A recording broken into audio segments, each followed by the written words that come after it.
From the pages of a lost Chinese classic, a bizarre voyage across a world of wonders. This is the Vermilion Quill's Chronicle of Flowers in the Mirror. Weary from the land of hollow scholars, Tang Ao, Lin Zhiyang, and Duo Jiu-Gong sailed on. Before the next island was even in sight, they were struck by a rich aroma of roasted meats and spices, perfuming the open sea. The source was an island, its chimneys breathing a constant, savory steam into the sky. Duo Jiu-Gong consulted his charts. The Doghead Kingdom, He announced. a land known in all the seas as the land of gluttons. The people were strangers still. They possessed human bodies, elegantly dressed in Tang silks, but with the heads of dignified, noble hounds. They were the Dogheads, a race famed across the seas for valuing the chef's knife above the scholar's brush. Duo Jiu-Gong attempted to discuss their customs, but the elegant Doghead politely steered every topic back to cuisine. Lin Zhiyang, however, cared little for talk. He was already searching for the source of the aroma. They entered a tavern. The food was divine, a masterpiece of flavor and form that surpassed any royal banquet. This was not mere sustenance. It was art, made only to be consumed. Lin Zhiyang was in heaven. Duo Jiu-Gong observed the chefs. They worked with obsessive precision. He whispered the insult used by other nations. Wine sacks, rice bags. An insult meaning useless gluttons. They had mastered cooking, but nothing else. Seeing their refinement, Lin tried a new tactic. Offering a beautiful Chinese landscape scroll, a highly valued work of art in his homeland. The proprietor sniffed it, confused, and then rejected it. It was inedible.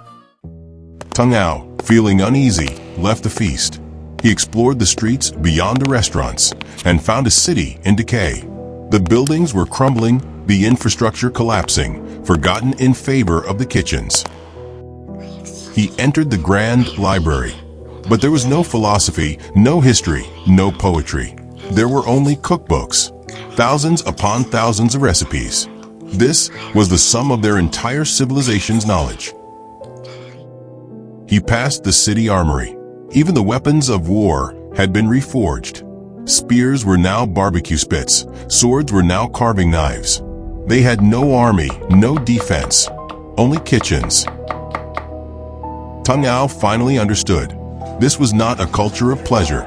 It was a culture of obsession, a civilization that had focused all its intellect, art, and industry on a single fleeting pleasure.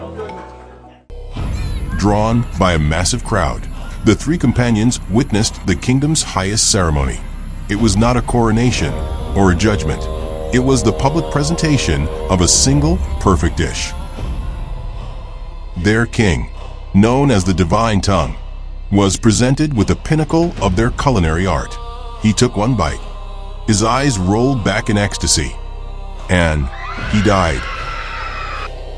There was a terrible silence. Guards seized the trembling chef. The travelers braced for a brutal execution, a punishment for regicide. But the crowd erupted in celebration. This was not a punishment. It was a coronation. The chef wasn't a killer. He was a hero, celebrated for crafting the ultimate sensation. A local, tears of joy in his eyes, confirmed the traveler's fears. To die from a flavor so perfect it stops the heart. This was the only death worth achieving in this land. The travelers fled the city's madness. Staring at the vanishing island, Tang Ao reflected. He had seen hollow intellect, rigid dogma, and now base sensation.